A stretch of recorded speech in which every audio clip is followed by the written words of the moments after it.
All right, so we are officially transitioning into week 9, which means phase 3, which means month 3. And that is super exciting. This is the last 4 weeks of the program, kinda. If you want to continue, I got you. But for week 9, we're going to go into how to set up your own workout and your own program, which is really, really exciting. Um, in this module, I included a program template that has the same principles and concepts that we're going to be talking about in here.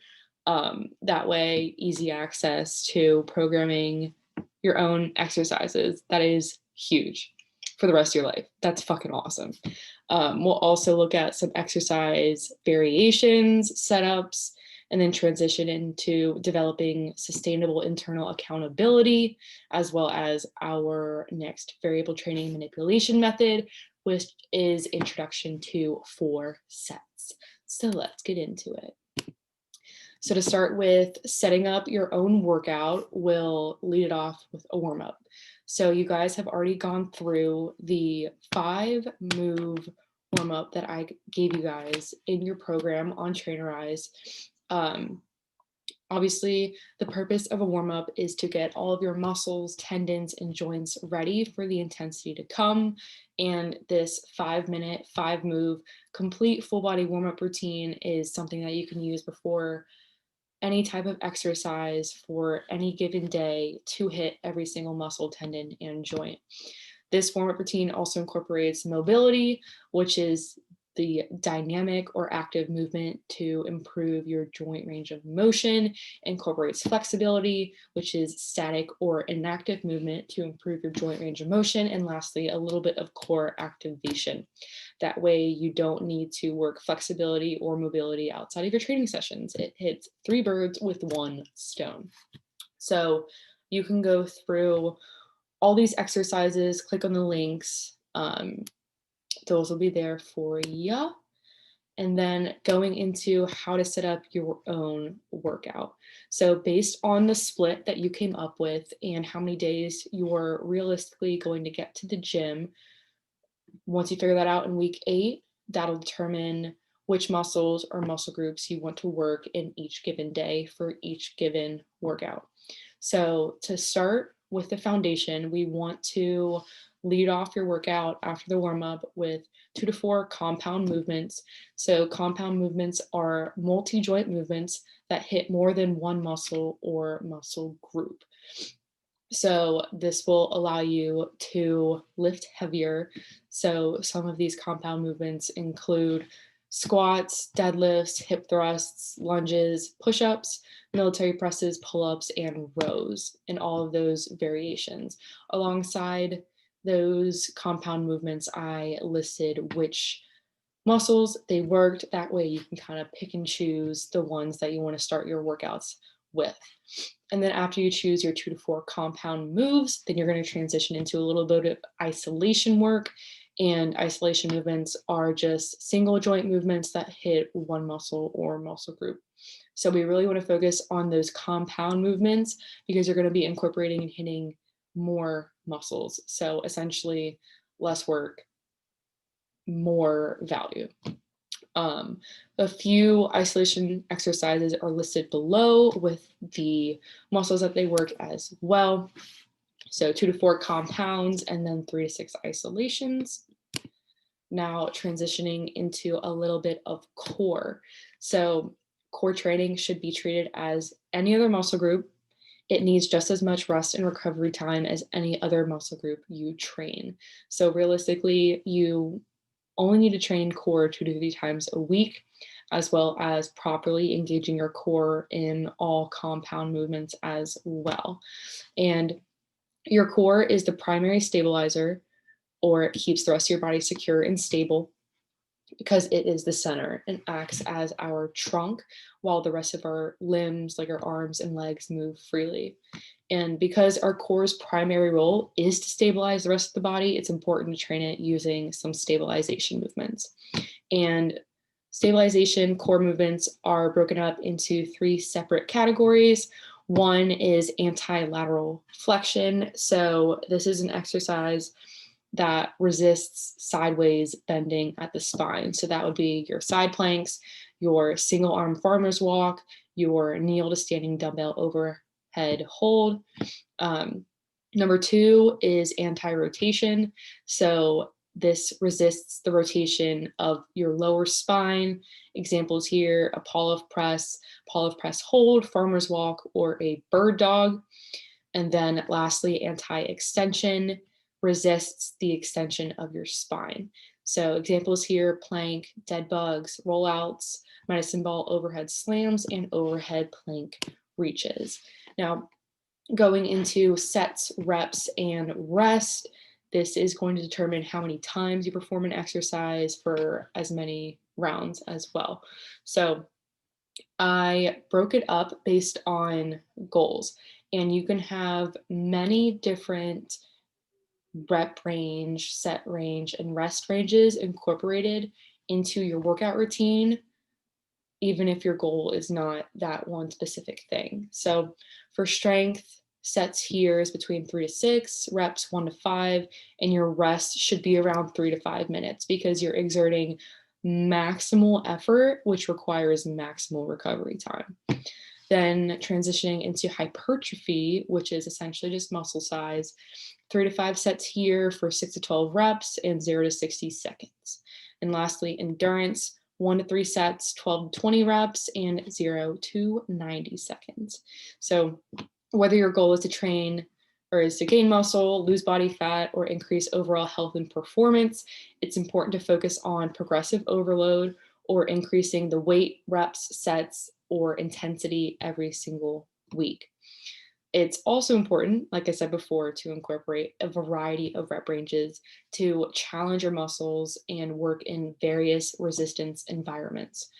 So each rep range targets a specific type of muscle fiber. So the more rep ranges you incorporate, the more fibers you will tear, target, and grow.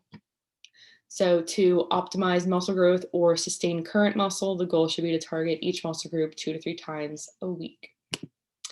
Now, talking a little bit more about progressive overload, we talked about this in the first or second week, but progressive overload is the single most important aspect of weight training to put on muscle, which is why I'm reiterating it again in week 9. Progressive overload includes increasing the amount of volume, sets, reps, and weight over a prolonged period of time in order to stimulate continuous micro tears in your muscles week after week. So each time you allow your body to recover through rest and proper nutrition, those micro tears grow back stronger, initiating strength and muscle gains. And this is a process. Progressive overload will not halt results until about the 8 to 12 week mark after starting a concrete fitness routine because it takes time for muscle fibers to build on top of each other and repair properly. This is why sticking to certain movement patterns and exercises is so important for 1 to 3 months at a time, rather than bouncing around your training sessions with no direction, with no plan, and just kind of experimenting with movements every single day. So a simple progressive overload rule of thumb is to increase the weight you're using after hitting the top of a specified rep range and starting back down at the bottom. So rep ranges include 4 to 6, 6 to 8, 8 to 12, 12 to 15, and 15 to 20. So if you're working with a specific weight and you start at 6 reps, goal is to push that weight to 8 reps over a prolonged period of time, over a couple weeks.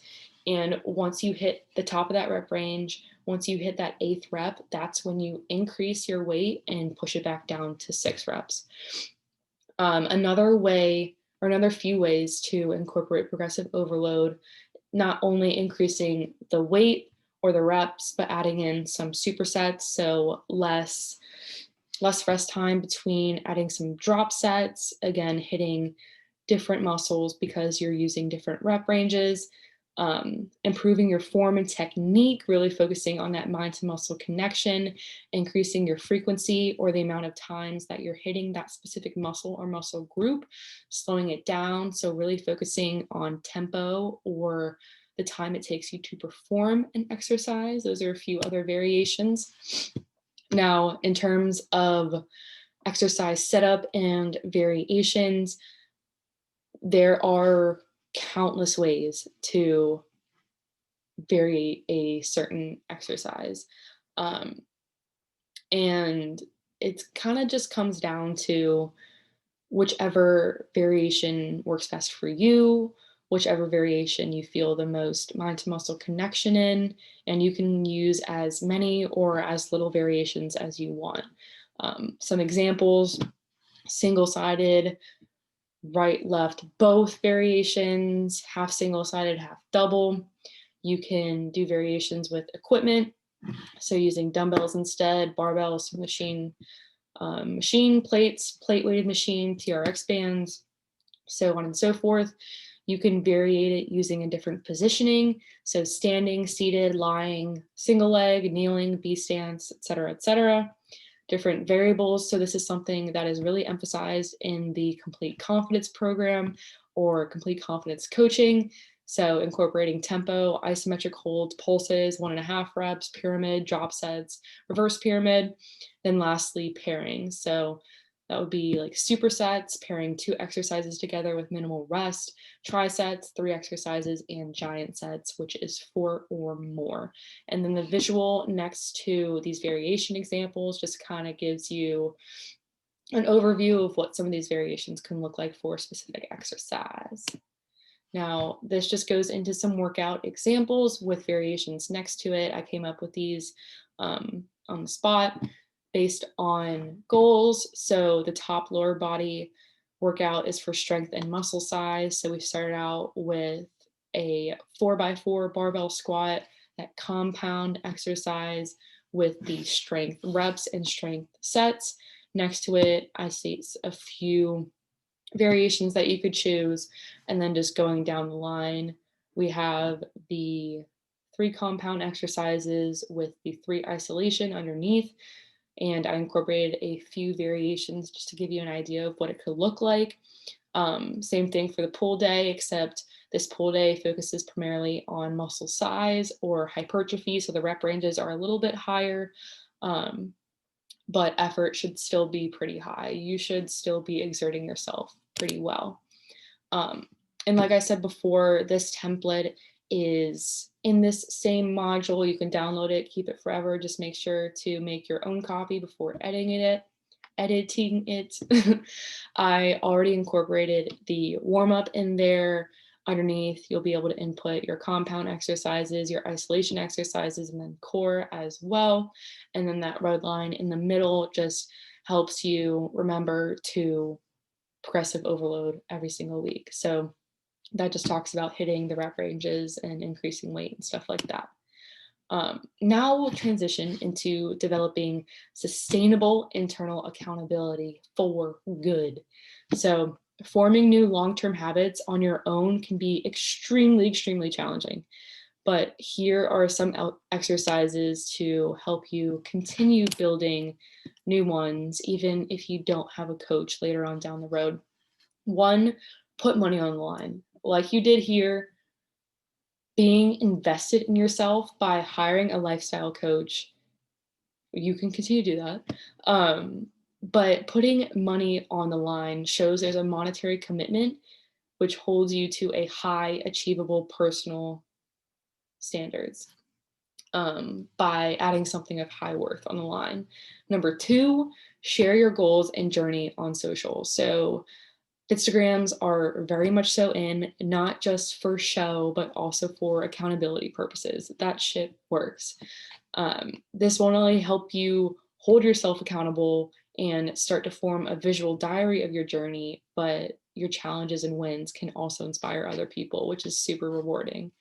3, continue taking progress pictures and tracking your progress. That is so important for personal reassurance. 4, Keep your habits realistic and enjoyable. Start small. Start with 2 to 3 workouts. Start with extra veggies in one meal. Start with 2 to 3 days of journaling a week, and then build those habits from there. Going from 0 to 100 is extremely overwhelming and will likely cause you some anxiety. Number 5, surround yourself with motivation.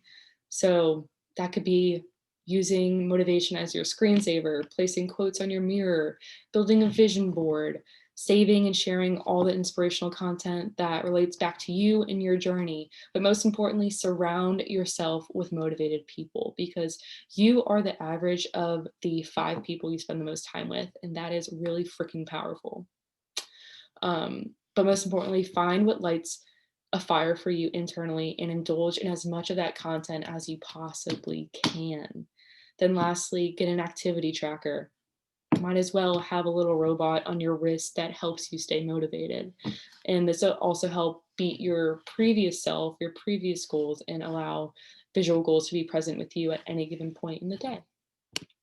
Now, transitioning into the final slide of week 9 is our 8th variable training method, and it is the introduction to 4 sets. So this week's variable training method focuses specifically on volume or progressive overload extra. So the goal here is to perform 4 sets of the first 2 compound movements in order to emphasize that progressive overload. It's always important here to keep that mind to muscle connection in the back of your head, no matter what. So let me know what you think about the introduction to 4 sets, how that volume feels, how your body feels after that workout. And let me know if you have any questions when it comes to setting up your own workout, exercise setups, the accountability, the internal accountability stuff, as well as the program outline if you have any questions with those. But hope you have the best week ever, and I cannot wait to chat soon.